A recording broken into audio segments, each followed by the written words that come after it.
नमस्कार, मैं डॉक्टर सिमी महाजन श्री अरविंदो सोसाइटी की तरफ से आज के सेशन में आज सबका हार्दिक अभिनंदन करती हूँ। तो आज हम बात करने जा रहे हैं जो हमारी कुछ 21 डिसेबिलिटीज में से जो डिसेबिलिटीज बची हुई थी। हम अभी तक इतने दिनों से सेशन दे रहे थे जो आरपीडब्ल्यूडी एक्ट 2016 के अंतर्गत जो 21 डिसेबिलिटीज को निर्धारित किया गया था, उसमें से हमारी 3 जो अक्षमताएं हैं, जो डिसेबिलिटीज हैं, उसकी बात हम करने जा रहे हैं, जिसके अंदर आता है पार्किंसन डिजीज या तेजाब तेजाब से पीड़ित जो विक्टिम हैं वो, और मल्टीपल स्क्लेरोसिस। तो ये 3 बीमारियां हैं जिसके बारे में आज हम थोड़ी सी चर्चा करेंगे और ये भी सीखेंगे कि एक टीचर का, एक अध्यापक का क्या रोल है अगर ऐसी कोई भी डिसेबिलिटी के साथ कोई बच्चा आता है, किसी भी इस दिव्यांगता के साथ, तो ऐसे में एक टीचर का क्या रोल है, किस तरीके से वो समावेशन ऐसे बच्चों का अपनी कक्षा में कर सकती है। तो सबसे पहले हम आज बात करेंगे कि पार्किंसन डिजीज होता है क्या है।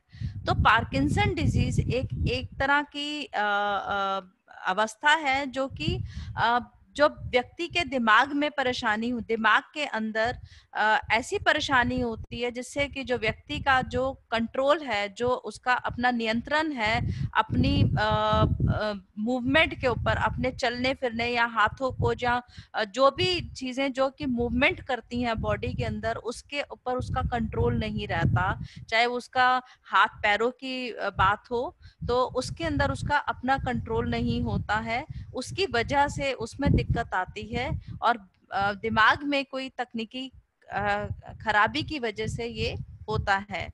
तो होता क्या है कि जो दिमाग के अंदर जो हमारी नसें होती हैं, जो हमारी तंत्रिकाएं होती हैं, उस तरीके से पूरा जो मैसेज है वो पहुंच नहीं पाता और वो उस तरीके से हमारी मांसपेशियों को जो कंट्रोल करने का जो काम होता है वो पूरी तरह से नहीं हो पाता। और अक्सर ये जो बीमारी हम देखेंगे पार्किंसन जो है, ये हमें ओल्ड एज में मिलेगी। 60 लगभग मैक्सिमम जो लोगों को होती है जब 60 साल के हो जाते हैं, 60 साल से ऊपर के लोगों में ज्यादा मिलेगी। लेकिन 5 से 10% लोग वो भी होते हैं जिनको कि हम अर्ली पार्किंसन कहते हैं, जिनमें इस बीमारी के लक्षण जो है हमें 50 साल की उम्र में भी मिलते हैं। लेकिन जो कहने का मतलब ये है कि ज्यादा से ज्यादातर ये जो बीमारी है 50 साल से ऊपर के व्यक्तियों को ही होती है। तो देखा जाए तो बच्चों पे केसेस ऐसे नहीं आएंगे पार्किंसन के कि अगर आपने कक्षा में शायद ही कोई केस ऐसा आया हो जो थोड़ी सी जल्दी एज में हो जाए, लेकिन ज्यादातर ये जो बीमारी है 50 साल के ऊपर के व्यक्तियों में होती है। और इस बीमारी में ये भी देखा गया है कि आदमियों में ये बीमारी 50% ज्यादा होती है औरतों के कंपैरिजन में। तो आदमी जो लोग हैं इस बीमारी से जो है ज्यादा प्रभावित होते हैं। तो ये भी समझेंगे एग्जैक्टली पार्किंसन में होता क्या है। तो सबसे पहले जब पार्किंसन की शुरुआत होती है, जैसे कि मैंने बताया कि ये मूवमेंट पे, बॉडी के जो मूवमेंट है, जो हमारे हाथ और पाँव की मूवमेंट है, उनको प्रभावित करती है। तो सबसे पहले जो शुरुआत होती है व्यक्ति की, उसकी जो मूवमेंट होगी, जो उसकी गतिविधि होगी, वो स्लो हो जाएगी। उसके जो काम करने की जो गति है, जो अपना यूज करता है, मसल्स को यूज करता है, मांसपेशियों को यूज करता है, चलना फिरना, उठना बैठना, इन सब चीजों में, जो जिन चीजों में भी उसका हाथ और पांव का इस्तेमाल होता है, तो उसकी जो काम करने की जो गति है वो धीमी हो जाती है। वो धीरे धीरे धीरे उसी मूवमेंट को उसी जिस काम को जो व्यक्ति बहुत जल्दी से कर पाता है, वो धीरे धीरे उसकी आदत होती जाती है कि वो उस काम को धीरे धीरे कर पाता है। और वो जानबूझ के नहीं कर रहा होता, उसकी जो शरीर के अंदर जो मानसिक संतुलन और मानसिक और जो मांसपेशियों के बीच में जो संतुलन है वो जब बिगड़ जाता है तो इस तरीके से उसका प्रभाव पड़ता है। तो ऐसे व्यक्तियों में ये भी देखने को मिलेगा कि उनको छोटे छोटे से ट्रेमर्स होते हैं, जैसे कि कंपकपी टाइप की, जैसे कि जो भी हाथ की, पैर की, गर्दन में या सर में उनकी जो मूवमेंट है वो कॉन्टिन्यूस लगातार जो है एक कंपन सी बनी रहती है। वो हाथ पैर जो है लगातार जो है वो एक मूवमेंट में रहते हैं, उनमें कोई गति रहती है, जैसे कपाते रहते हैं। तो कपाते हैं, उनके हाथ पैर गर्दन में या सर में इस तरीके की कंपन बनी रहती है। और एक बहुत ही कॉमन देखने में मिलता है जो पार्किंसन में होता है कि हाथ के अंदर, उंगलियों के अंदर लगातार ऐसे व्यक्तियों की जो मूवमेंट है इस तरीके से होती रहती है। दूसरा, जो हाथ पैर की जो मसल्स हैं, मांसपेशियां हैं जो शरीर की, वो अकड़ जाती हैं, बहुत ही ज्यादा स्टिफ हो जाती हैं। तो कोई भी कार्य करने में बहुत ही मेहनत लगती है या जोर लगाना पड़ता है व्यक्ति को, क्योंकि शरीर जब कोई भी काम करने का समय आता है तो वो जो मांसपेशियां बहुत ही ज्यादा अकड़ जाती हैं। और जैसे मैंने बताया कि जो काम करने की गति होती है एक व्यक्ति की, वो बहुत ही धीमी हो जाती है। और ये प्रभाव करता है कि जो व्यक्ति का संतुलन है, जो संतुलन है, शारीरिक संतुलन पे भी प्रभाव करती है। जैसे कि व्यक्ति को चलने में, खड़ा होने में दिक्कत होती है, उसको ऐसे लगता है कि वो गिर जाएगा, उसको ऐसे लगता है कि वो कहीं पे एक तरफ को उसका शरीर जा रहा है। तो इस तरीके की जो उसकी फीलिंग है, उसका जो शारीरिक संतुलन है उसको भी प्रभावित करती है। इसके साथ साथ कुछ चेंज जो आते हैं, कुछ जो बदलाव आता है व्यक्ति के स्वभाव में आता है, उसके इमोशंस में, स्वभाव में आता है। वो चिड़चिड़ा व्यक्ति हो सकता है, उसको किसी तरीके की चिंता सी नजर आती है और वो दुखी, डिप्रेशन में भी जा सकता है। और ये तो मैं कहूंगी कि किसी भी तरह की अगर हम डिसेबिलिटीज देखते हैं या अक्षमताएं देखते हैं तो इस तरीके की ये प्रभाव बहुत ही कॉमन होता है। जो मानसिक प्रभाव और जो उनका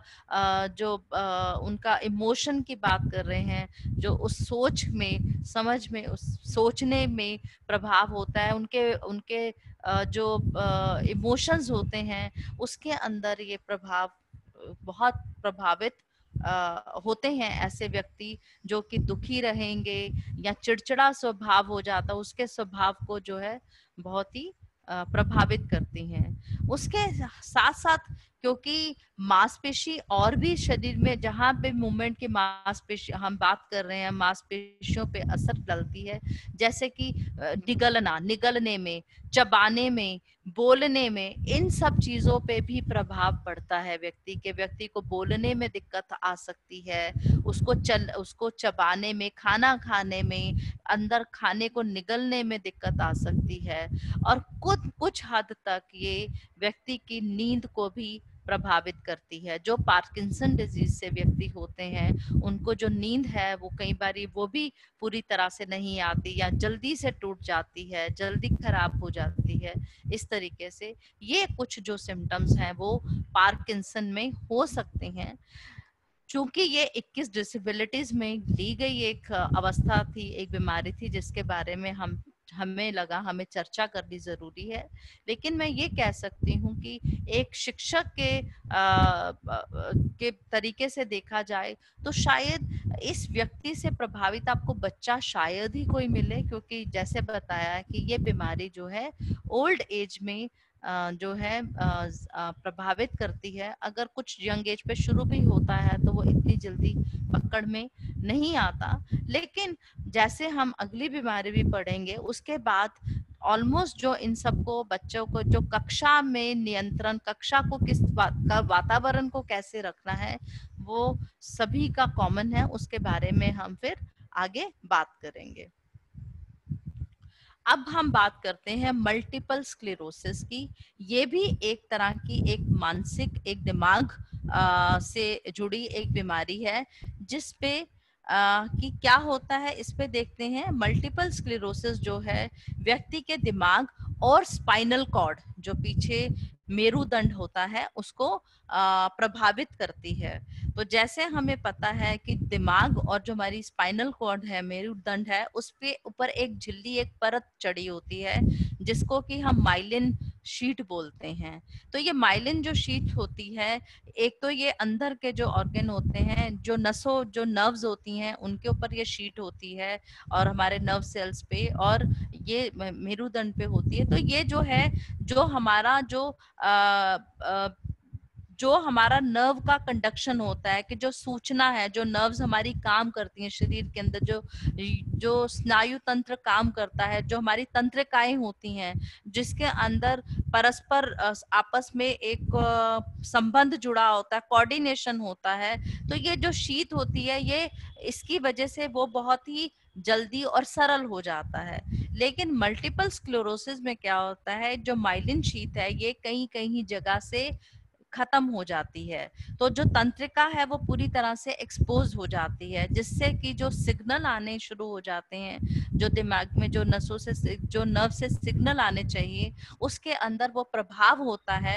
तो शरीर के जिस हिस्से में भी ये जो शीट है, ये जो परत है, ये अगर हट जाती है, तो जो वहां की तंत्रिका है उसके काम करने में वो सुचारू रूप से काम नहीं कर पाती हैं, और वो शरीर के किसी न किसी हिस्से को प्रभावित करती हैं। और अक्सर हमने देखा है कि जो मल्टीपल स्क्लेरोसिस है, ये बीमारी की कोई वजह नहीं होती। ऐसा नहीं है कि किसी वजह से ये बीमारी हो जाती है। इसको हम ऑटो इम्यून डिसऑर्डर कहते हैं। ऑटो इम्यून डिसऑर्डर का मतलब है शरीर की अंदरूनी ही इम्यूनिटी किसी वजह से कम होने की वजह से, जिसका कोई वजह नहीं होता है। तो ये, और जैसे ऑटोइम्यून डिसऑर्डर होते हैं, उसी तरीके से ये भी एक ऑटोइम्यून डिसऑर्डर्स होता है, जो कि तंत्रिकाओं की जो कवरिंग होती है, लेयर होती है, उसको प्रभावित करता है, और जिसकी वजह से जो पूरा सिस्टम है हमारा, एक दूसरे के ऊपर पूरा जो कम्युनिकेशन होता है, एक दूसरे के से परस्पर जो संबंध होता है तंत्रिकाओं का, वो खराब हो जाता है, जिसकी वजह से शरीर का कोई भी अंग जो है वो प्रभावित हो सकता है। मल्टीपल स्क्लेरोसिस, पार्किंसन से के कंपैरिजन में मल्टीपल स्क्लेरोसिस जो है, ये बीमारी ज्यादा महिलाओं को प्रभावित करती है। ऐसा नहीं है कि आदमियों को दिक्कत नहीं होती, होती है, लेकिन कंपैरिजन में ये है, ये औरतों में हमें ज्यादा देखने को मिलती है। और ये भी देखने को मिलता है कि 16%, 16 साल से ऊपर के लोगों में ये बीमारी, यंग एज में जो है बीमारी देखने को मिलती है, लेकिन 16 साल से ऊपर के लोगों को। लेकिन अगर 16 साल से नीचे के होती है बचपन में, तो हम उसको बच्चों का मल्टीपल स्क्लेरोसिस कहते हैं, जिसके कि चांसेस 4 से 5% तक होते हैं। तो 4 से 5% बच्चों में ये बीमारी 16 साल से पहले भी हो सकती है, और तकरीबन 1% बच्चों में ये बीमारी 10 साल से पहले भी देखी गई है। लेकिन ज्यादातर लोगों में ये जो बीमारी है ये प्रभावित करती है 16 साल के बाद की उम्र में। तो इसमें क्या होता है, इसको हम एक कक्षा के माध्यम से समझेंगे कि किस तरीके से करती है। सबसे पहले एक टीचर, एक अध्यापक किस तरीके से गौर कर सकता है कि इस बीमारी से पीड़ित जो भी बच्चे होंगे, वो अक्सर जो है स्कूल में, विद्यालय में अनुपस्थित होंगे। उनकी जो अनुपस्थिति बहुत ही ज्यादा होती है, वो बहुत जल्दी जल्दी छुट्टी लेते हैं। अब वो छुट्टी क्यों लेते हैं? क्योंकि उनकी बीमारी की वजह से एक तो शरीर के अंदर शरीर इतना शिथिल हो जाता है, इतना कमजोरी आ जाती है बीमारी की वजह से। कई बार बच्चा स्कूल आ नहीं पाता, उसको अंदर से इतनी कमजोरी महसूस होती है। दूसरी, ये बीमारी भी ठीक नहीं हो सकती, सिर्फ हम इसके इलाज जो है, विज्ञान ने, जो हमारा साइंस ने इतनी तरक्की करी है कि हम चिकित्सा में, कि हम इस बीमारी में इलाज करके हम उसको, जो उसका जो कोर्स है उसको तो कर सकते हैं, कि उसकी बीमारी की जो उसको गति को रोक सकते हैं कि वो धीरे धीरे से बढ़े, या वो बहुत ज्यादा नुकसान ना करे, उस तरीके से तो कर सकते हैं, लेकिन किसी भी तरीके से बंद नहीं कर सकते। बीमारी खत्म नहीं हो सकती, पूरी तरह से ठीक नहीं होती है। तो ऐसे में जो व्यक्ति का, जो बच्चे का इलाज है वो पूरी उम्र चलता है। तो इसलिए बीच बीच में उसको इलाज के लिए भी छुट्टी लेनी पड़ती है, उसको अस्पताल जाना पड़ता है, अपना चेकअप कराना पड़ता है। तो इस तरीके की प्रॉब्लम हो सकती है। सबसे ज्यादा इम्पोर्टेंट है कि जब बच्चों में ये बीमारी होती है तो उसके 2 फेज हैं, कि वो कभी आती है और कभी पूरी तरह से ठीक हो जाती है। तो कभी ऐसा समय आएगा कि आपको लगेगा कि बच्चा बिल्कुल नॉर्मल है, बिल्कुल सामान्य बच्चों की तरह है, लेकिन और अचानक ही बच्चे को जब बीमारी होगी तो एकदम उसका चलने फिरने में उसको जो दिक्कत आएगी वो एकदम आ जाएगी। तो उसके दोनों फेज होते हैं। तो कभी तो अचानक ही बच्चा ठीक होता है, अचानक ही वो अनुपस्थित हो जाता है, क्योंकि उसको और बीमारी की वजह से उसको कितने दिन तक घर पे रहना पड़ता है, छुट्टी लेनी पड़ती है। दूसरा है, इस बीमारी से ये और भी जो बच्चे की जो समझने की, सोचने की शक्ति को भी दिक्कत करती है। छोटी छोटी उसकी जो चीजों को समझना है, जैसे कि आंखों को नुकसान कर सकती है। ये हो सकता है कि आंख की नजर, जो आंख की जो नर्व होती है, ऑप्टिक नर्व, उसको भी दिक्कत कर सकती है, और बच्चे को दिखाई देने में दिक्कत हो, बच्चे को दिखाई देने में उसको डबल भी दिखाई दे सकता है, उसको पूरी तरह से दिखाई भी नहीं दे रहा, या आंख की रोशनी बिल्कुल चली जाए, इस तरीके की दिक्कत हो सकती है। और बीमारी की वजह से ऐसा भी हो सकता है कि दिमाग के किस भाग भाग के जो सेल है वो डैमेज हो जाए, जिसकी वजह से हो सकता है कि बच्चे को भूलने की बीमारी हो जाए, वो जा उसको बहुत जल्दी जल्दी चीजें जो है भूल जाए, ऐसा भी हो सकता है। और सबसे ज्यादा जरूरी दिक्कत आती है कि जो वो उसका जो स्कूल का काम है उसके दिक्कत में, उसमें बहुत दिक्कत आ सकती है, उसका काम पूरा नहीं होगा, या जो वो काम कर पाता है वो पूरी तरीके से अच्छे से नहीं कर पाता। और जैसे कि बताया कि ये बीमारी जो है शरीर के किसी भी हिस्से में दिक्कत हो सकती है।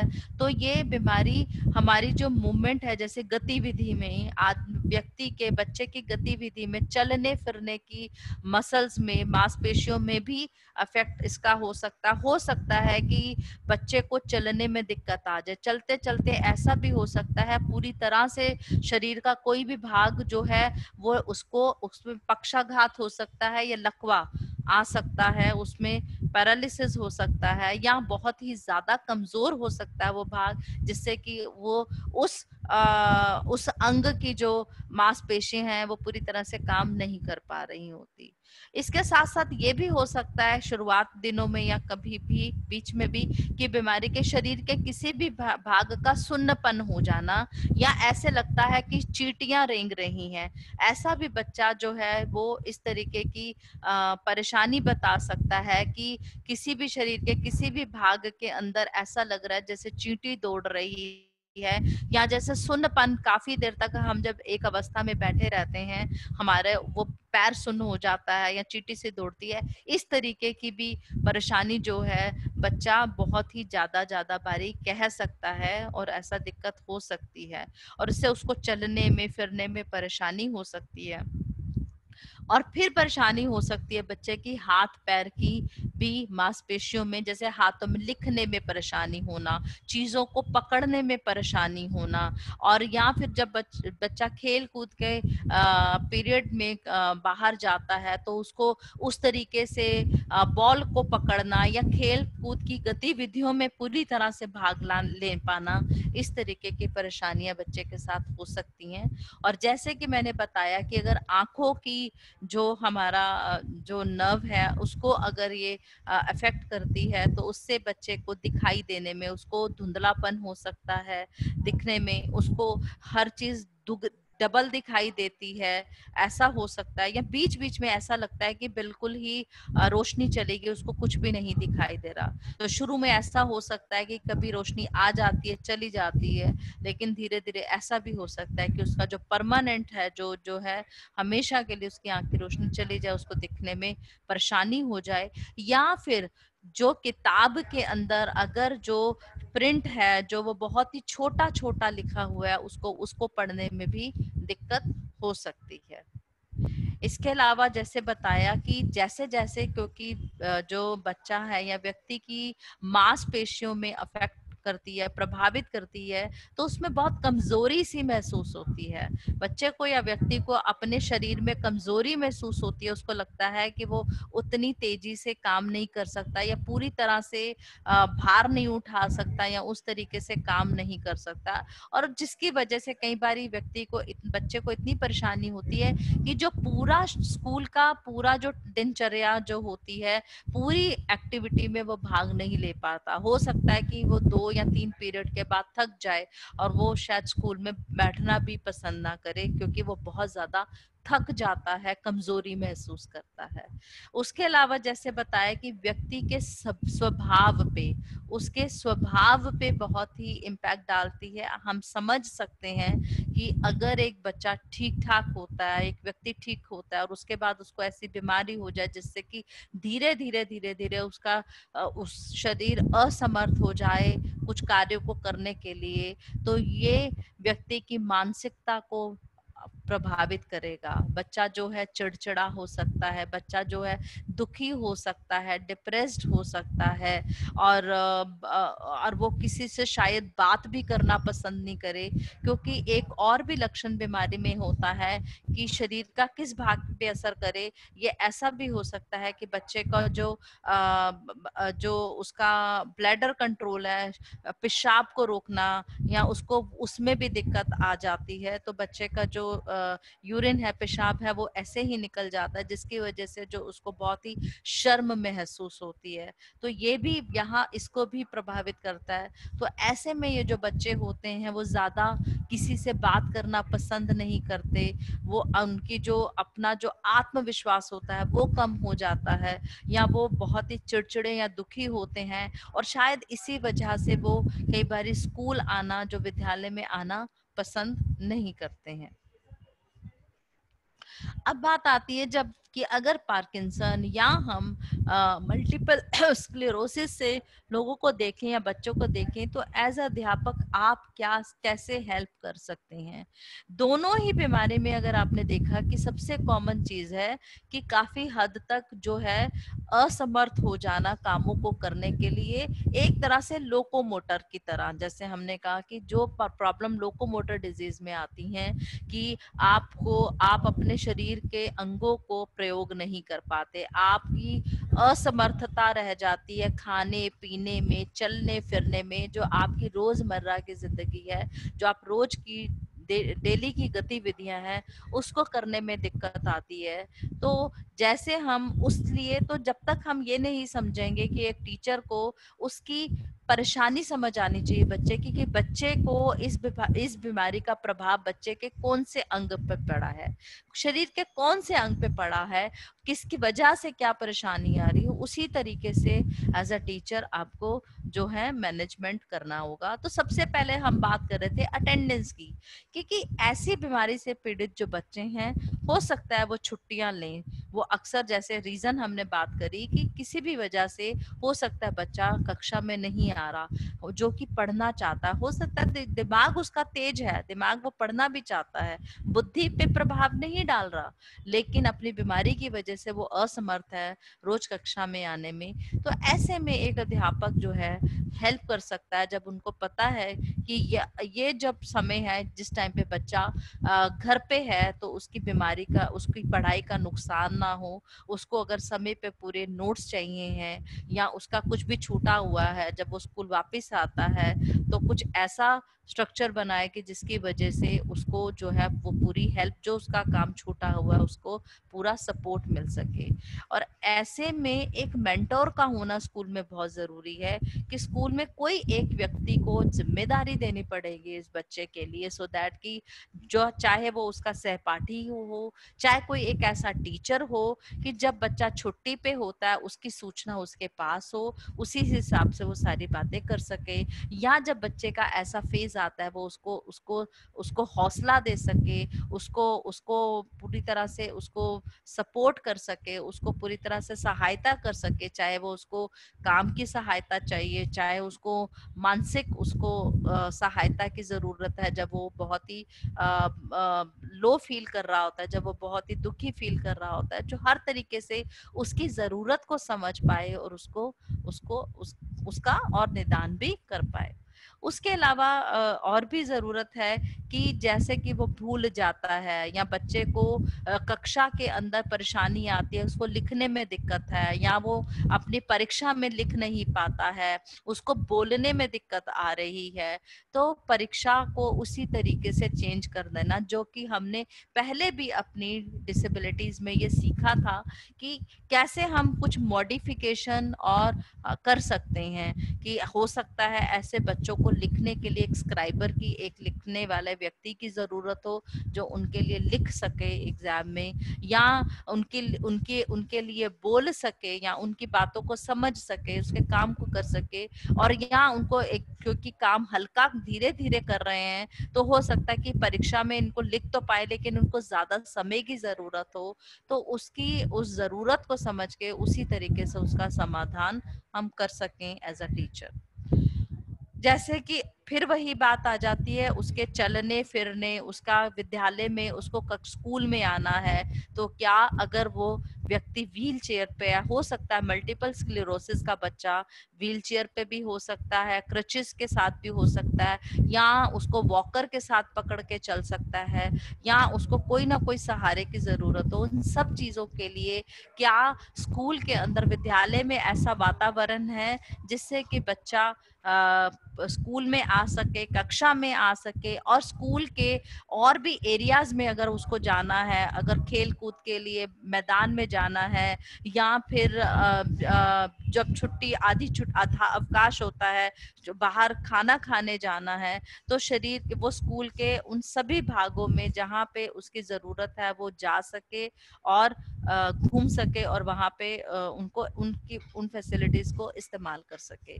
दूसरा ये भी जरूरत है, क्योंकि जैसे बच्चे के पास वो खुद से उसका बैग हम कैसे हल्का कर सकते हैं, क्या ऐसी किताबें कॉपीज ऐसी है जो स्कूल में ही इस्तेमाल होती हैं, क्या हम उसको ऐसी जगह दे सकते हैं कि बजाय वो रोज अपना बैग, भारी बैग अपने लाद कर जाने के बजाय उसका बैग हम हल्का कर दे, वो अपनी स्कूल में ही कुछ चीजों को जो जो उसको घर पे जरूरत नहीं है वो वहीं पे छोड़कर जा सके। और ध्यान हम ये भी बात कर सकते हैं, अगर आप एज अ टीचर थोड़ा और इससे ज्यादा करना चाहेंगे तो आप उसके जो फिजियोथेरेपिस्ट है या ऑक्यूपेशनल थेरेपिस्ट है, जो उसके थेरेपिस्ट है जो उसको हेल्प करते हैं उसकी मसल, तो उनके बारे उनसे सलाह कीजिए कि किस तरीके की खेल कूद की या किस तरीके की जो एक्टिविटीज हैं एज अ टीचर आप कक्षा में भी करा सकते हैं, जिससे कि जो उसकी जो शरीर की जो में जो ताकत आए, जो शरीर की उसकी जो मसल्स हैं वो स्ट्रांग बने, वो ताकतवर बने। तो ऐसी कौन कौन सी एक्टिविटी है या ऐसे कौन कौन से व्यायाम हैं जो रूटीन के अंदर आप एज अ टीचर करा सकते हैं, सो दैट कि बच्चा किस तरीके की खेल कूद की एक्टिविटीज में भाग ले सकता है जिससे उसका नुकसान भी ना हो और उसको फायदा हो, उसको अपनी बीमारी को झेलने में या उसको अपनी बीमारी के साथ लड़ने में उसको पूरा उसको सहयोग मिल सके। और जैसे आंखों के लिए बताया, जैसे कि और हमने पहले भी पढ़ा था कि नजर कमजोर के लिए जो जो हमें उपाय करने होते हैं टीचर को, कि ब्लैक कंट्रास्ट के, हाई कंट्रास्ट आप कलर्स यूज करिए कि जैसे कि पढ़ पाए, तो जो रंग है एक जैसे अगर जो लिखा जा रहा है, जिस सरफेस पे लिखा जा रहा है दोनों में कंट्रास्ट होना चाहिए सो दैट कि वो पढ़ पाए। जो हो सकता है कि जो अक्षर है बड़े बड़े लिखने पड़े उसको दूर से नजर आ सके। और सबसे ज्यादा जरूरी है कि एज अ टीचर कि आप ऐसे बच्चों को कहाँ बिठाती हैं, अगर उसकी नजर में कमजोरी आ गई है मल्टीपल स्क्लेरोसिस की वजह से, तो वो सारे उपाय करने हैं जो हमने सीखे थे कि जब बच्चे की जो नजर कमजोर होती है, जिस जो जो सब करना है, तो आप याद करिए कि जो जो चीजें हमने सिखाई थी वो सभी उपाय इसमें भी करने हैं। हैं। और जैसे कमजोरी की बात आती है, मैंने बताया कि इस बीमारी का सबसे ज्यादा कॉमन सिम्टम है कमजोरी। तो कमजोरी से मतलब ये है कि ऐसी कुछ एक्टिविटी जिसमें लगता है कि जल्दी से बच्चा थक जाएगा, वो ज्यादा नहीं कराएं, कम कराएं। उसका जो टाइम टेबल है उसका वो थोड़ा सा छोटा कर दें। और हो सकता है कि इन बच्चों पे अगर वो बार बार आपसे विनती कर रहा है कि इससे ज्यादा नहीं कर सकता, तो उसकी उस बात को भी समझिएगा, उसकी परेशानी को। तो उसको जबरदस्ती उसका जो काम है थोड़ा आपको कम देना पड़ेगा। ये तो हम सभी जो डिसेबिलिटीज के हमने ये बात करी है कि अगर बच्चे की कैपेसिटी ज्यादा नहीं है तो उसको उसकी कैपेसिटी के हिसाब से, उसकी जितनी उसकी कैपेसिटी है उसके हिसाब से ही आप उसको काम दीजिएगा। उसकी हिम्मत, उसकी हिम्मत से ज्यादा काम मत दीजिए। तो इस चीज का ध्यान आपको जरूर रखना है। और ये भी ध्यान रखना है कि जो बच्चा है, जैसे बताया कि यूरिन को रोकने में परेशानी होती है, इन बच्चों को बार बार ब्रेक चाहिए होगी, तो ऐसे में उनको ब्रेक दीजिएगा। जैसे उनको पानी पेशाब के लिए या पानी पीना पड़ता है, पेशाब करने के लिए बार बार उनको एक ब्रेक चाहिए, तो उसको इग्नोर नहीं करना है। उसको समझिए उसकी प्रॉब्लम को और उसको आप भेजिएगा, सो दैट क्योंकि उसको समय चाहिए वहां तक पहुंचने के लिए। और कोशिश करें तो ऐसे में अगर आपकी कक्षा में बच्चे हैं तो जो कक्षा है वो जो है बाथरूम के पास हो, वॉशरूम के पास हो, सो दैट कि बच्चे को जाने में जो है बहुत ज्यादा समय ना लगे, वो उस सुविधा को इस्तेमाल कर सके। और इमोशनली अगेन मैं वही कहूंगी कि ये बच्चे जो हैं इमोशनली जो है अलग हो जाते हैं, वो बातचीत नहीं करना पसंद करते क्योंकि उनको बहुत ही हीनता की भावना आ जाती है। एक अध्यापक का सबसे ज्यादा रोल ये है कि उनके आत्मविश्वास को बढ़ाएं और कक्षा के अंदर एक ऐसा वातावरण पैदा करें कि और भी जो सहपाठी हैं वो उनको हीन भावना की तरह से ना देखें, जबकि उनको स्वीकार करें, उनकी उनकी जो अक्षमता को भी स्वीकार करें और पूरी तरह से उनको जो है एक सपोर्टिव एनवायरनमेंट, पूरी तरह से सहयोग दें उनकी पढ़ाई में, वो अपनी पढ़ाई पूरी कर सके। तो ये हमने बात करी थी मल्टीपल स्क्लेरोसिस और पार्किंसन की। और अब हम अपनी 21 लास्ट डिसेबिलिटी पे आते हैं, एसिड अटैक विक्टिम। तो एसिड अटैक जो विक्टिम है ये 2016 में ही इसको हम अंतर्गत इसको लिया गया। और वजह यही थी कि एसिड की वजह से जो व्यक्ति था वो पूरी तरह से, उसके शरीर पे जब एसिड गिरने की वजह से उसमें काफी चीजों में उसको डिसेबिलिटी या दिक्कत महसूस होती थी कि उसकी जो काम करने की जो रोज की गतिविधियां, उसमें परेशानी इतनी तक हो जाती है कि बच्चे जो व्यक्ति को वो अपना काम नहीं कर पाता। और कई बार कुछ व्यक्ति तो पूरी तरह से आश्रित ही हो जाते हैं। तो इस चीज को ध्यान में रख के 2016 में एसिड अटैक विक्टिम को जो है इसमें आरपीडब्ल्यूडी एक्ट में लिया गया। और सबसे ज्यादा अगर आप देखेंगे तो हमारे भारत में भी कि जो एसिड अटैक के विक्टिम हैं सबसे ज्यादा महिलाएं पीड़ित हैं। ज्यादातर ये अगर आप केसेस देखेंगे तो महिलाओं के साथ हुए हैं, जिसमें किसी भी व्यक्ति ने अपने पर्सनल दुश्मनी की वजह से किसी भी व्यक्ति से महिला को शारीरिक चोट पहुंचाने की कोशिश करी।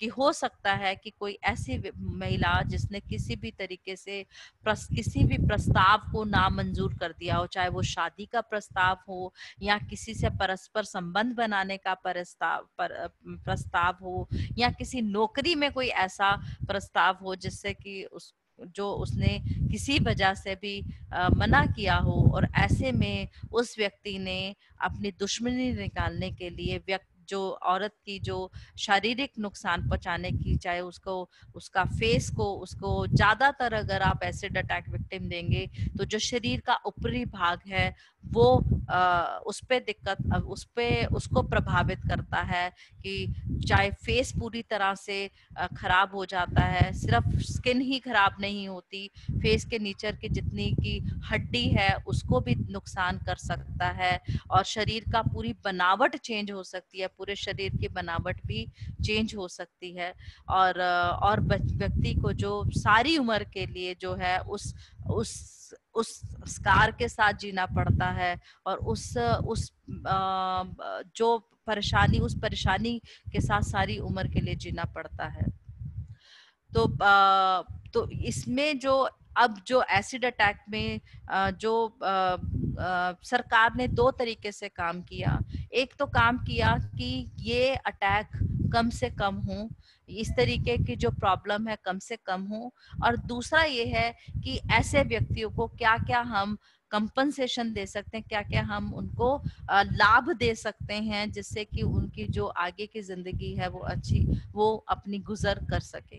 तो सबसे पहले सरकार ने ये किया कि सभी अस्पताल, चाहे वो सरकारी अस्पताल हो या गैर सरकारी अस्पताल हो, अगर कोई भी व्यक्ति एसिड अटैक के साथ आता है तो उसको तुरंत जो है प्राथमिक सहायता दी जाएगी, उसको तुरंत उसका इलाज किया जाएगा और कोई भी अस्पताल बिना पैसों के, फ्री ऑफ कॉस्ट उस व्यक्ति का इलाज करेगा, तुरंत इलाज करेगा और उसकी सूचना जो है जो पुलिस थाने में, पुलिस में देगा और सही जगह पे उसकी सूचना को सूचित भी करेगा। उसके अलावा इसके साथ साथ ये भी सुप्रीम कोर्ट ने कहा कि जो तेजाब या एसिड की बिक्री पे भी जो है नियंत्रण किया, कि जैसे पहले एसिड आसानी से दुकान पे मिल जाता था, अब वो नहीं मिलता है। तो कोई भी व्यक्ति जो जिसको एसिड चाहिए, या तो वो व्यक्ति होंगे जिनका काम है, जिनको इससे रेगुलर काम है, जैसे स्कूल में लैब हो गई या किसी फैक्ट्रीज में जरूरत है, तो उसका उनको एक लाइसेंस लेना पड़ेगा।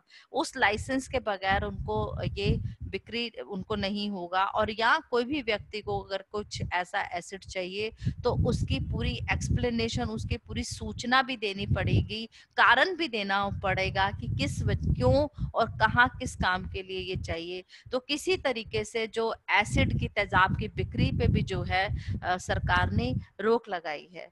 तीसरा जो बेनिफिट दिया है सरकार ने एसिड अटैक विक्टिम के लिए, कि पहले जो राज की सरकार थी, तो उन्होंने जो 50,000 का जो वो देती थी कंपनसेशन, 50,000 से बढ़कर उसको 3 लाख तक कर दिया गया है कि 3 लाख का जो है कंपनसेशन जो है वो सरकार, जो राज्य सरकार है वो ऐसे व्यक्तियों को देगी। और उसके अलावा जैसे कि 3 से 4% हमने नौकरी के अंदर भी प्रोविजन कर दिया है कि जो जितनी भी डिसेबिलिटीज थी उसमें 3% थी पहले, जो रिजर्वेशन उसको 4% तक कर दिया है, जिसके अंदर एसिड अटैक विक्टिम भी आते हैं। तो और अब परेशानी क्या होती है एसिड अटैक, जैसे मैंने बताया कि ये शरीर के जहां पे भी एसिड गिरता है, चाहे वो मसल हो, चाहे मतलब मांसपेशी हो या नीचे की हड्डी क्यों ना, कई बार हड्डी को भी गला देता है। तो ऐसा हो सकता है कि जैसे कि शरीर का खोपड़ी, अगर जब एसिड शरीर पे गिरेगा, खोपड़ी पे, सर पे गिरेगा, तो वो खोपड़ी पूरी गल सकती है या बाल वहां से चले जाएंगे, ऐसा हो सकता है। अगर फेस पे गिरेगा तो आपने देखा होगा कि पूरी तरह से जो फेस है डिसफिगर हो जाता है, चेंज हो जाता है, क्योंकि ऐसा हो सकता है कि फेस की हड्डी को भी गला सकता है। अक्सर नाक की हड्डी गल जाती है, जिससे कि जो नाक है पूरी बंद बैठ जाती है, बंद हो जाती है। अगर कान कान की हड्डी के अंदर होता है तो व्यक्ति को सुनाई देने में दिक्कत हो सकती है, कान के अंदर की हड्डी गल सकती है, या कई बारी आंखों पे पूरी तरह से एसिड डालने पे व्यक्ति की आंख की रोशनी हमेशा के लिए चली जाती है, या आंख की जो आंखों की पलकें हैं उस पे दिक्कत आती है, वो पूरी तरह से डैमेज हो सकती हैं। और या अगर मुंह पे गिरता है तो मुंह की जो मसल है पूरी तरह से टाइट हो जाती है, तो व्यक्ति को बोलने में दिक्कत हो सकती है, व्यक्ति बोल नहीं पाता, उसको खाने में, निगलने में, मुंह खोलने में, इन सब चीजों में दिक्कत होती है। और अपने फेस को हिलाने डुलाने में दिक्कत होती है, फेस की मसल्स को हंसने में, बोलने में, उन अपने भावों को एक्सप्रेस करने में दिक्कत हो सकती है। गर्दन पे अगर एसिड गिर जाएगा तो गर्दन की मसल जो है वो श्रिंक हो जाएंगी, जिसकी वजह से व्यक्ति को अपनी गर्दन को घुमाने में, डुलाने में, उसमें दिक्कत हो जाती है, क्योंकि सारी जो मसल्स हैं, मांसपेशियां, वो सिकुड़ जाती हैं और व्यक्ति को खाने पीने बोलने में भी दिक्कत हो सकती है। और सबसे बड़ी बात है कि जो शरीर पे, मुंह पे परमानेंट जो है एक स्कार आ जाता है, परमानेंट एक धब्बा आ जाता है, जो कि एक व्यक्ति के आत्मविश्वास को पूरी तरह से घायल कर देता है। पूरी तरह से एक व्यक्ति का जो आत्मविश्वास है वो टूट जाता है अगर उसको एसिड अटैक से जो पीड़ित लोग होते हैं। और एसिड अटैक की वजह से अगर उस टाइम पे एसिड किसी तरीके से उसके जो धुआं है वो अंदर चला जाए तो वो जो सांस की नली है उसमें भी दिक्कत कर सकता है, रुकावट सांस की नली और खाने की नली में भी दिक्कत कर सकता है। तो आपने एसिड अटैक से पीड़ित कुछ व्यक्ति देखे भी होंगे, तो आप समझ सकते हैं कि एक तो जो शारीरिक तो चोट पहुंचती है, उससे कहीं ज्यादा गुना ये व्यक्ति को मानसिक चोट देकर जाता है, उसके उसके आत्मविश्वास को पूरी तरह से तोड़ देता है। और ऐसे में बहुत समय लगता है इन लोगों को उस परेशानी से बाहर निकालने में। इसीलिए इसकी इन सब चीजों को देख के ही इसको हमने एसिड अटैक को जो सरकार ने निर्णय लिया कि इसको हम RPWD एक्ट 2016 में इसको भी हम डिसेबिलिटी के तौर पे लेंगे। तो आज इसके साथ ही आज हमने जो आपसे वादा किया था, हम 21 डिसेबिलिटीज के बारे में आपको जरूर बताएंगे, चर्चा करेंगे, वो आज हमारी कंप्लीट हो गई हैं। आज हमने सारा ये जो 21 डिसेबिलिटी का जो पूरा जो हमारा चल रहा था वो खत्म हो गया है। और आज के सेशन में अगर किसी का कोई डाउट है तो आप पूरी तरह से आप मेरे से पूछ सकते हैं। आई विल बी हैप्पी, कि मैं खुश होंगी अगर आपको कोई भी कुछ इसके बारे में कुछ जानना है, पूछना है, तो मैं चाहूंगी आप अपना कैमरा ऑन कर सकते हैं और मेरे से पूछ सकते हैं।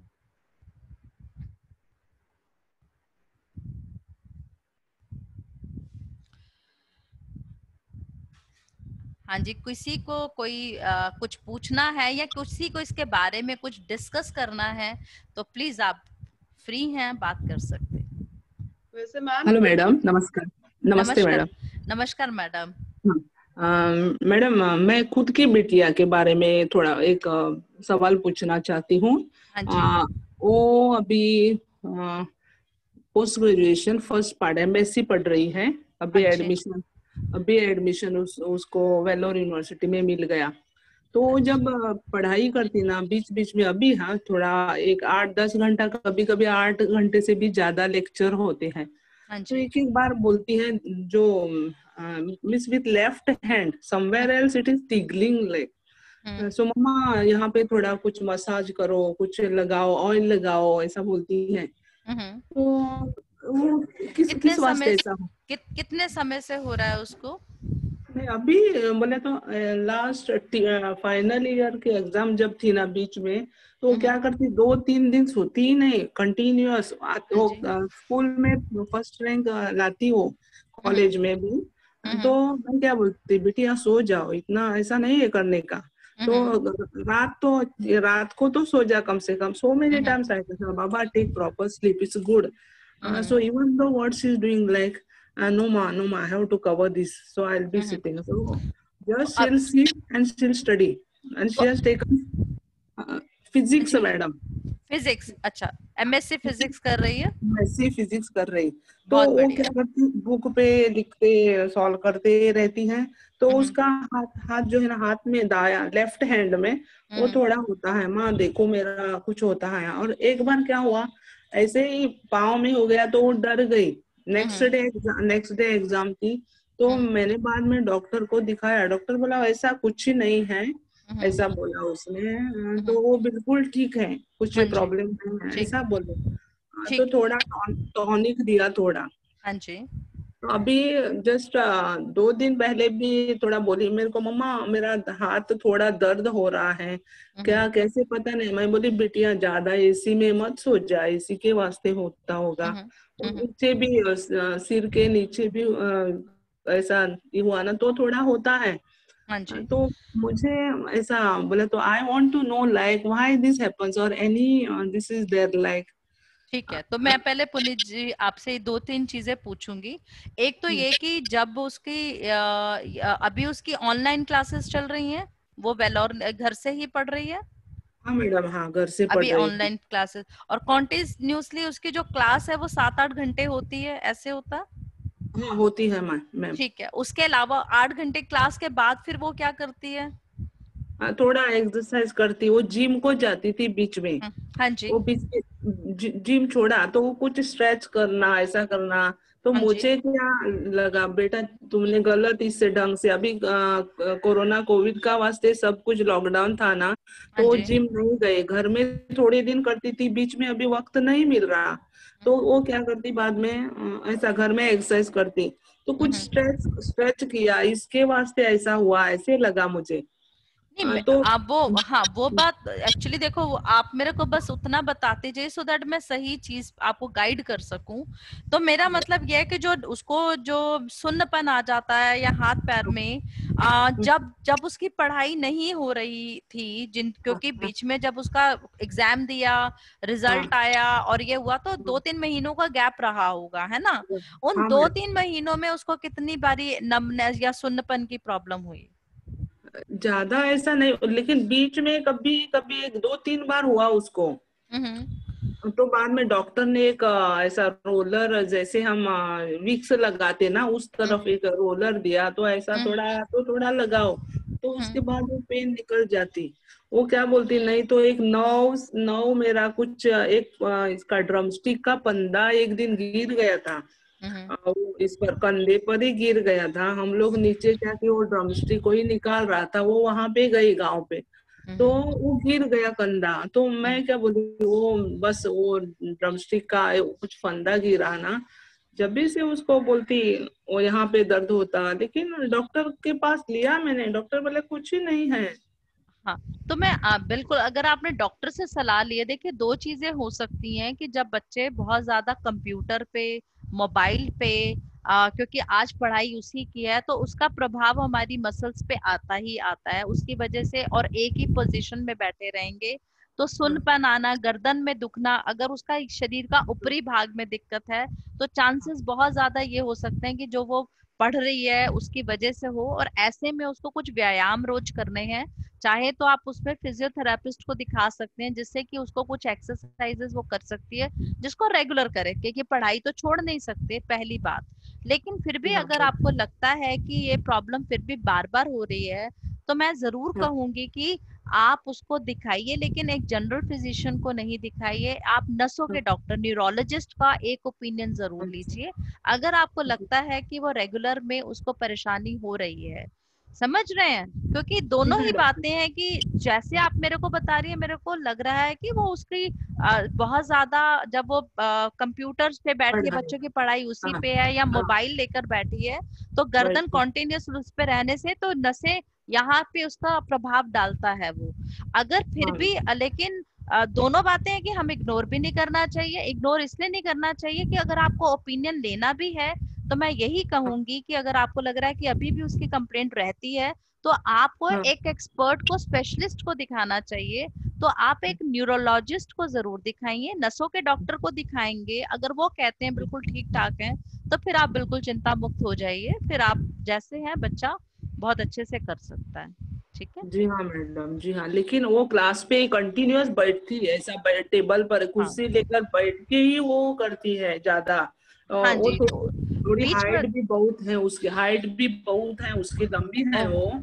तो तो एक चीज और ध्यान रखिए फिर कि जब वो क्लास में अपनी कॉन्टिन्यूसली बैठ रही है, उसका हाँ, जो टेबल का जो लेवल है, कंप्यूटर का हाँ, लेवल कितना है, उसकी कुर्सी पे जो आर्म चेयर्स है कि उसकी कुर्सी कितनी कंफर्टेबल है, क्योंकि ये चीजें बहुत प्रभाव करती हैं। आपका जो बैठने का पोस्चर होता है, अगर कंप्यूटर ऊपर नीचे हो या उसको गर्दन लगातार नीचे झुकानी पड़ेगी, तो उसके शरीर को प्रभाव करेगी। तो ये भी चीजों पे आपको ध्यान देना है कि जो उसका बैठने का पोस्चर वो बिल्कुल ठीक है, सीधा है, आंख स्क्रीन बिल्कुल आंख के सामने आ रही है कि नहीं आ रही है। तो ये चीजों पे भी ध्यान दीजिए। फिर भी अगर आपको लगता है ये सब करने के बावजूद भी उसकी परेशानी बनी है, तो मैं जरूर आपको कहूंगी कि एक सलाह लेने में कोई नुकसान नहीं, आपको सलाह ले लेनी चाहिए। जी हाँ, जी हाँ मैडम। और एक प्रॉब्लम बोले तो प्रॉब्लम ऐसा नहीं, तो मेरे को लगता है वो थोड़ा टेंशन ले रही शायद। वो हम्म 12वीं से मुझे क्या बोल रही है, मम्मा मुझे कमर्शियल पायलट बनना है। माँ हम्म मुझे कमर्शियल पायलट बनना है। उसको इंजीनियरिंग सीट ऐसा मिला था, वो बोली माँ बड़ी बड़ी बेटी मेरी इंजीनियर है। तो मैं हाँ नहीं, जी, मम्मा मुझे अलग बनना है। हाँ तो हाँ मैं नहीं जाऊंगी करके वो नहीं गई। उसने क्या बोला मेरे को, नहीं माँ मुझे पायलट ही बनना, वो भी कमर्शियल। तो मैंने पूछताछ की पूरा, उसी ने इंक्वायरी किया पूरा। तो उसको बोले क्या कम से कम 80 लाख से ज्यादा है। तो हम्म हमें टीचर्स को भी लो इंटरेस्ट का लोन नहीं मिल रहा टीचर्स को। अभी हम भी जनरल कैटेगरी में हैं। हाँ जी, तो कुछ SC ST वगैरह तो कुछ मदद भी मिल सकती है। हम्म बैंक देती है, लेकिन वो पूरा इस पे सब म्यूट ये करना पड़ता, म्यूटेशन ऐसा। हम्म तो कुछ प्रॉपर्टी की सब रखना पड़ता, हाउस ये करना पड़ता, ऐसा उसी तरफ सब जानकारी किया उसने। लेकिन मैं क्या बोली, बेटी आगे देखेंगे, तुम 12th करो, 12th के बाद, 12th होने के बाद वो बोली मैं उसको, नहीं बेटा तुम ग्रेजुएशन पढ़ो। तो उसके वास्ते उसने फिजिक्स दिया। हम्म अभी वेलोर में भी उसको मेरिट पे एडमिशन मिला, लेकिन क्या बोलती है माँ, तेरे वास्ते ही मैं अभी वेलोर में पोस्ट ग्रेजुएशन मास्टर कर रही हूँ, लेकिन मुझे वहां पे ही जाना है। तो तो मुझे क्या फिर लगता, कहाँ हाँ ना कहाँ उसको फील होता क्या, ऐसा हाँ पूछ रही हूँ मैं। बिल्कुल पुनीत जी, ऐसा हो सकता है, और मैं आपको यही एडवाइस एक्सक्यूज मी करूंगी कि मैम। हाँ जी, एक्सक्यूज मी मैम, मैम हाँ जी, मैंने अभी बीच में ज्वाइन नहीं करा था, ये कोई और ही बोल रहा था। नहीं मैं नहीं ओ प्लीज मैं शेयर कर रही हूँ। ओके नहीं ओके ओके, नहीं नाम आपके नाम से आ रहा था तो मेरे को लगा कि आप बोल रहे हो। आई एम अच्छा, सॉरी। मेरे नाम से आ हाँ रहा था। नहीं हाँ नहीं, हाँ हाँ, मैंने जो अच्छा, हमसे ये बीच में मैं ये सारा सुने, इनकी हिस्ट्री सारी सुनी है। तो मैंने ये देखा था, ये मेरे साथ भी ऐसे एक स्टूडेंट था पहले। स्टूडेंट हम्म थोड़ी देर के लिए ही था। तो मेरे हम्म को ये उनका पता लगा था कि like it times happen because अगर उनको बचपन में कोई प्रॉब्लम हुई होती है, कोई चोट लगी होती है सिर पे, हमें पता नहीं, याद नहीं रहता, पर ये होता है कि बच्चे को ना बचपन में कोई चोट लगी हो अगर सिर पे, या कोई और ऐसे जगह पे प्रेशर पड़ा हो बॉडी के, जहाँ भी आपकी नर्व्स जो सी होती है वो प्रेशराइज हो जाती हैं। तो ये उसकी वजह से भी कई बार होते हैं ये सारी के, धीरे धीरे करके ये सारी प्रॉब्लम्स जो सी हैं वो शुरू होती है, जल्दी नहीं होती। पर ये एट द लास्ट स्टेज ही ये पता लगता है कि भी हाँ ये क्या हुआ है और किस जगह पे हुआ है। वो वन दूसरा, ऑफ द कॉज हो सकता है, लेकिन जैसे हाँ हमने जो इनसे मैडम आप जो बोल हाँ रहे थे, आप हाँ अपना नाम बताएंगी? मैडम मैं प्रफुल्ला देसाई हूँ। मैं अच्छा, समझी, लेकिन आपने थोड़ा अलग नाम लिया, मुझे हाँ कुछ हाँ हाँ, अच्छा तो मैं प्रफुल्ला जी, सुन सो रही थी। आप ही को हाँ एड्रेस करूंगी मैं।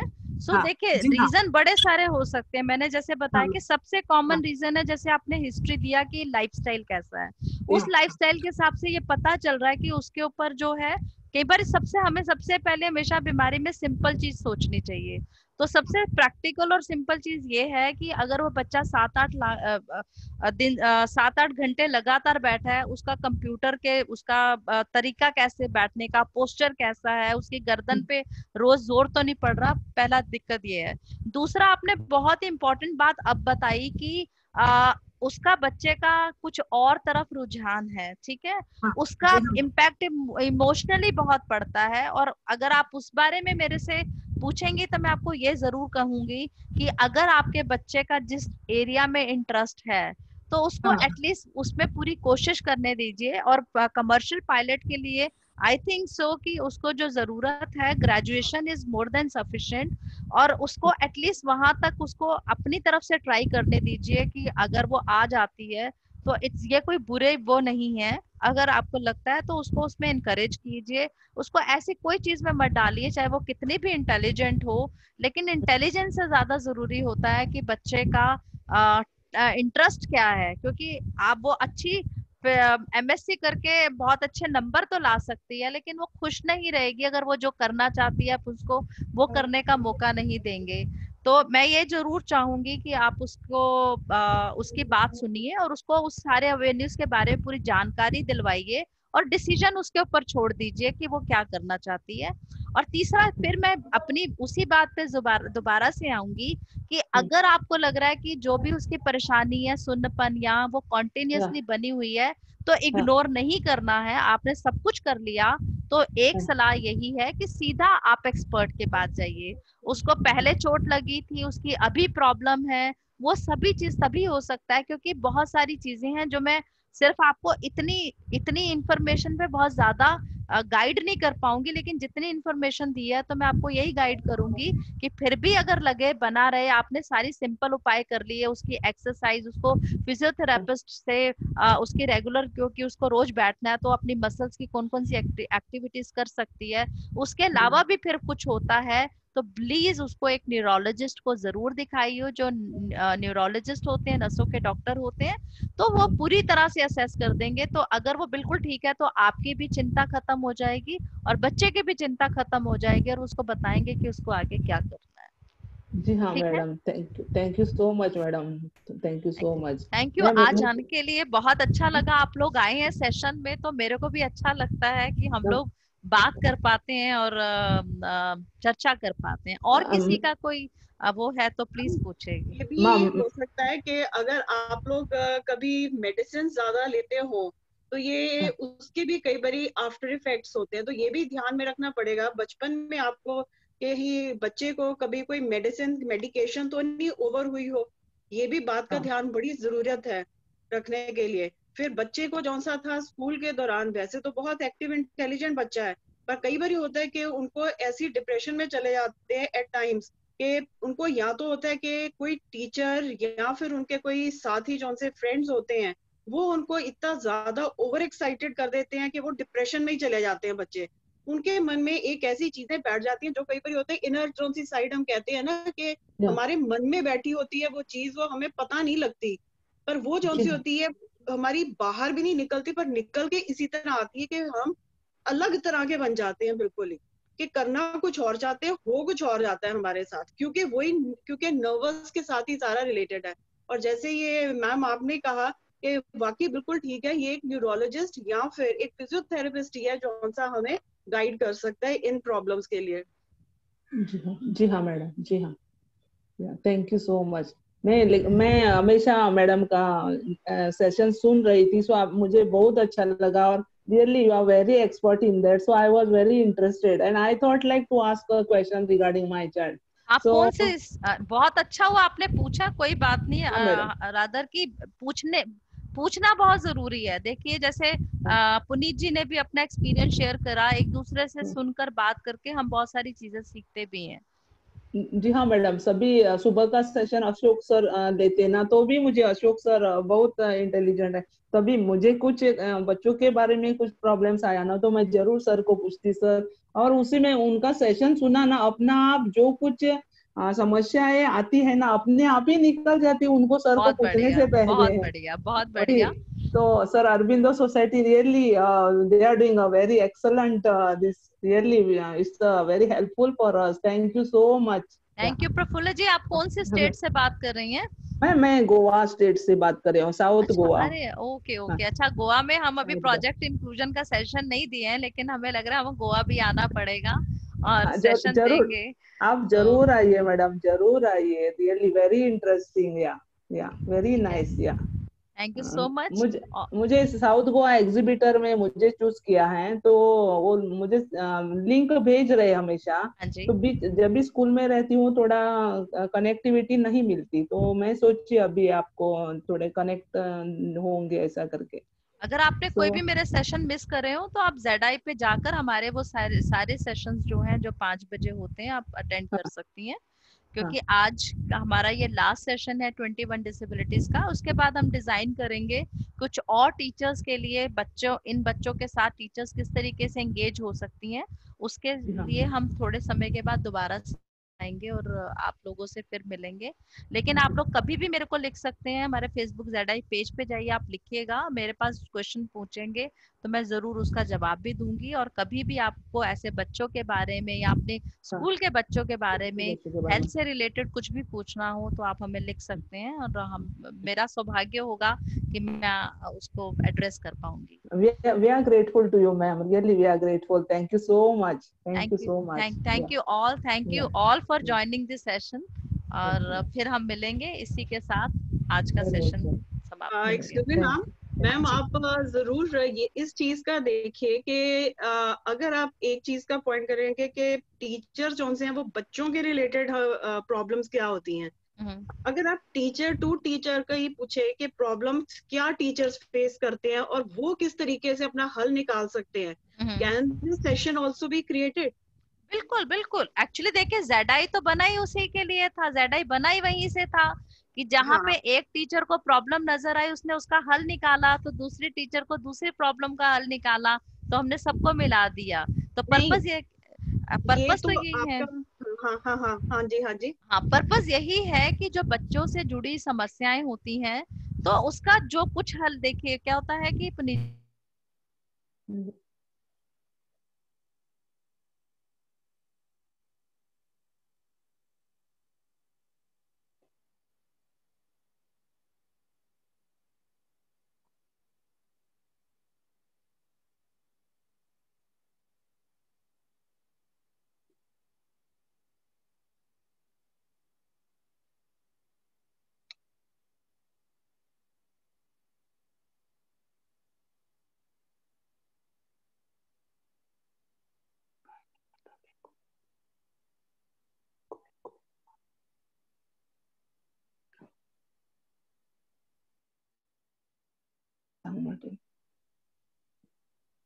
कनेक्टिविटी के लिए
नाना, hello hello ma'am. Hello, I am sorry, वो मेरा नेटवर्क चला गया एकदम, तो आई थॉट पता नहीं क्या हो गया। नहीं मैम, मैं आती हूँ कांटेक्ट में ही। मैं एक मिनट देख लूँ कहाँ पे, मेरा लिंक नहीं मिल रहा। आपकी आवाज तो आ रही है। हाँ जी, हाँ जी, आवाज आ रही है मेरे को। हाँ हाँ, अब पूरी तरह से आवाज आ रही है। प्रफुल्ला जी, मेरा हेलो। ख्याल है वो नहीं है लाइन पे। उनके माइक तो ऑफ है उनका, बट वीडियो भी ऑफ है। Hello madam, hello madam. हाँ जी, हाँ जी, हाँ जी। हेलो मैडम, ने बीच में कुछ कनेक्टिविटी नहीं नेटवर्क की प्रॉब्लम थी, नेटवर्क का इश्यू था। तो मैं ना था। कंप्लीट करती हूँ जो पुनीत जी आप कह रहे थे कि एक हाँ ऐसा भी प्रोग्राम होना चाहिए जहाँ पे हम टीचर्स को एक प्लेटफॉर्म पे टीचर्स को सबको लेके आए और कुछ हाँ समस्याएं रखें और उन टीचर से पूछे किसने किस तरीके से उसको हैंडल किया है, कि बच्चों से संबंधित, कि अगर कोई साइकोलॉजिकल वो है तो बच्चे को किस तरीके से हाँ उन्होंने समझा, वो करा। आई थिंक हाँ इट्स अ गुड आइडिया, हम लोग कर सकते हैं। सो आई हाँ विल हाँ give your suggestion to the recommended team जो ऑर्गेनाइज कर रही है, वो इस तरीके से हम कर सकते हैं। बहुत अच्छा मैम सुझाव। एक चीज और है, मैं ये भी कहूंगी कि टीचर्स भी after all they are also human beings. तो उनको भी कई पर्सनल प्रॉब्लम्स आती हैं। हाँ पर्सनल जी, एक तो होता है कि हाउस होल्ड प्रॉब्लम्स, नो जी, not the household problems but the school problems which they face and how they should overcome those problems, ताकि उनको जो सा है मेंटल टेंशन जितनी रहती है कि उन्होंने हम्म, आजकल देखो कई साइड्स पे उन्होंने अपना ध्यान देना है। उन्होंने हाँ अपना पढ़ाई की तरफ बच्चे की वो भी ध्यान देना है, अपने उसने जो लेसन प्लान तैयार करने हैं वो भी करना है। ऑनलाइन टीचिंग जैसे करनी है तो वो अब धीरे धीरे करते, तो we are going to come in a very different type of era, जहाँ ठीक, पे एक तो होगा कि पहले था हमारा जैसे it was, can we say that gone era before lockdown, but now it is going to come, we are going to come into new phase, जहाँ ठीक पे है। टीचर्स की प्रॉब्लम कौन सी हैं और ज्यादा अभी बढ़ेंगी, क्योंकि बिल- टीचर्स पहले वो टीच करते थे जो वो उन्होंने पढ़ा था, पर हम्म, अब जो सा वो टीच करेंगे, अब वो टीच करेंगे जौन सा उनको बिल्कुल एक नई चीज टीच करनी पड़ेगी। सो उनको जौन सी है, एक तो होगा कि भी न्यू आइडियाज कहाँ से लें, न्यू टीचिंग के लिए अपने जो सिर्फ गूगल पर ही हर समय, क्योंकि हम इन टच रहते हैं, तो गूगल पर इन टच ही नहीं तो और कहाँ कहाँ से वो कर सकते हैं, ताकि उनकी कोई वर्कशॉप्स लगे हैं, उनकी कोई और सेमिनार्स लगाए जाएं। ये थोड़ा सा उनको, या फिर एक दूसरे के साथ कांटेक्ट का टाइम, दूसरा एक दूसरे के साथ टाइम पीरियड इतना दिया जाए स्कूल के अंदर कि एक दूसरे के साथ, यही नहीं कि फ्री पीरियड में ही सिर्फ एक दूसरे के साथ बोलना, क्योंकि उस टाइम पे तो सारे टीचर्स ही इन्वॉल्व इतने ज्यादा होते हैं कि अपने आप कॉपीज वगैरह चेक करो जितना कर सको। रादर इट शुड बी के सजेशन के, जो उनको कोई प्रॉब्लम फेस कर रहे हैं वो स्कूल के अंदर, ये नहीं कि डायरेक्टली हेड के पास जाएं वो प्रॉब्लम लेके अपना, क्योंकि हेड तो कहेगी मेरे पास कोई वो लेके आए हैं किसी की क्या कहते हैं उसको, शिकायत लेके आ रहे हैं, पर शिकायत नहीं होता। कई बार होता है कि टेंशन ही इतनी ज्यादा बन जाती है कि उनको प्रेशर इतना ज्यादा पड़ जाता है कि सिर्फ यही नहीं कि मैंने पढ़ाना ही है, पढ़ाने में भी उनको 100% दिखाना है, उन्होंने बच्चे का भी जौन सा है अपलिफ्टमेंट पूरी करनी है, that is also their problem. But अब जौन सा है, अब तो डिफरेंट पीरियड के अंदर वो क्या कर सकते हैं इन प्रॉब्लम्स को ओवरकम करने के लिए, बच्चे को सिर्फ मोबाइल के लिए हर समय गर्दन नीचे करके बैठना, हमने भी हर समय 3 मोबाइल्स रख के साथ में कंप्यूटर रख के अपना सारे रहना, तो इट इज वेरी डिफिकल्ट। तो ये टीचर्स के लिए खास करके ना इस तरह की अगर हो जाए। बहुत अच्छा सुझाव है। आई थिंक हम बहुत अच्छा प्लान कर सकते हैं, जहाँ पे हम, सही आपने कहा कि टीचर्स की अपनी प्रॉब्लम्स भी है, उसको भी एड्रेस करना बहुत जरूरी है। वो सिर्फ उसी से नहीं होता कि पढ़ाई से रिलेटेड, यही नहीं कि बच्चों को पढ़ाना कैसे, उनके अपने भी how they have to manage themselves, तो बहुत जरूरी है। मेरे को लग रहा है बहुत ही अच्छा सुझाव है। तो हम बहुत ही जल्दी इस पे भी आएंगे और कुछ ऐसा सेशन लेंगे जहाँ पे हम उनकी बातों को सुन सके, उनकी प्रॉब्लम्स को एड्रेस कर सके, और आपस में एक ओपन कॉन्वर्सेशन रखेंगे जिसमें हर कोई अपना बात भी कर सकता है, अपने आप को एक्सप्रेस कर सकता है। बहुत अच्छा। I think I will forward that and very soon will be coming up with that session. I would love thank you too. So much ma'am, and I will also look for you in Chandigarh, ma'am Oh, do come thank here. Chandigarh, very favorite because Chandigarh teachers are doing a great work, बहुत अच्छा हमारा experience रहा है, तो हम definitely आएंगे और भी आगे बढ़ेंगे इंक्लूजन के काम के लिए। Ma'am, I think you'll be happy to know that I have been selected among the India's topmost 10 teachers, innovative online teachers, and Chennai. Oh congratulations, बहुत बढ़िया, बहुत बढ़िया। Thank you, thank you. तो ये टीचर्स को देख के हमें बहुत अच्छा लगता है कि अगर ऐसे टीचर्स हैं तो डेफिनेटली हमारा एजुकेशन का जो लेवल है वो अपने आप बढ़ता जाएगा। And please inspire others also to do that. Sure ma'am, sure sure.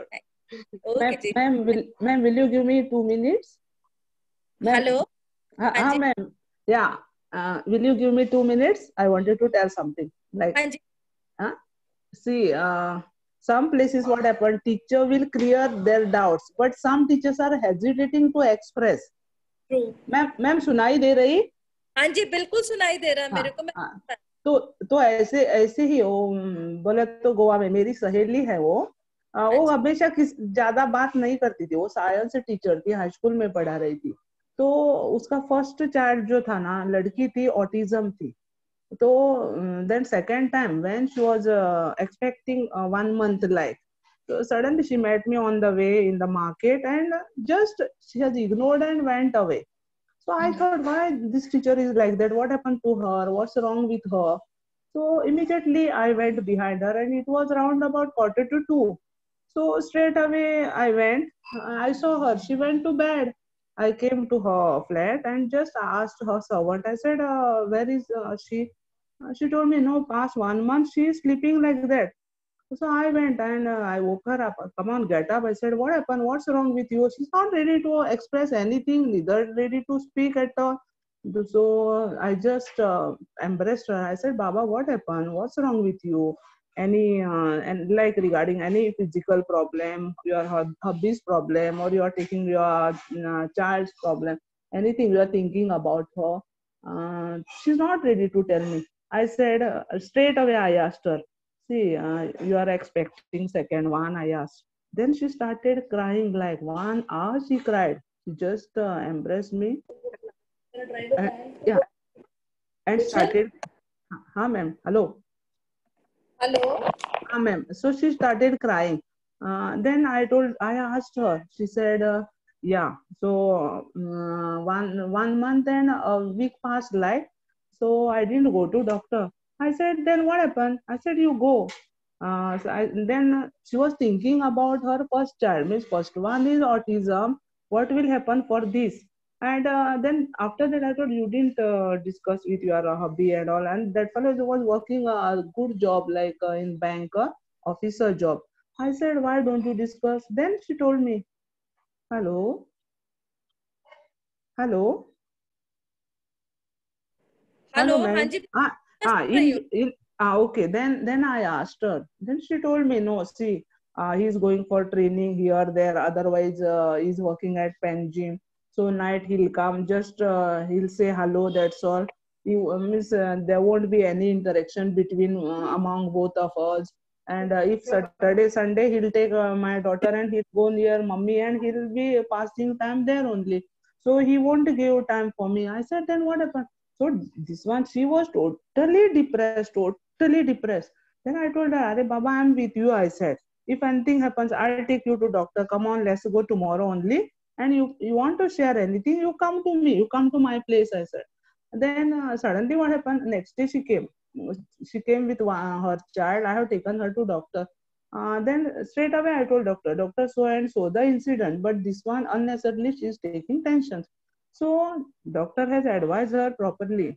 Then I told her, I met her hubby once. I said, see, such a way you will lose your wife.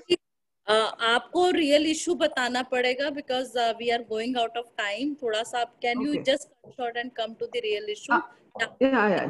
Yeah. But only why I'm telling, some teachers really miss that much stress they are having, but they are not expressing. This I wanted to tell, madam. Yeah. True.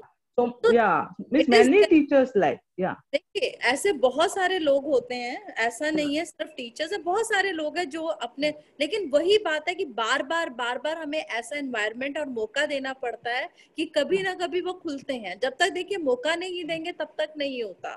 तो मेरे को अच्छा लगा उनका सुझाव पुनीत जी का कि हमें ऐसे सेशंस भी रखने चाहिए जहाँ पे टीचर्स की अपनी बहुत सारी प्रॉब्लम्स हैं, और हम ऑलरेडी लेते हैं ऐसे सेशंस जहाँ पे आपकी समस्या, क्योंकि जब तक आप खुश और अच्छे नहीं रहेंगे तो कैसे आप बच्चों को रख सकते हैं, तो वो बहुत जरूरी। तो I think it's a good idea and will definitely come back with this.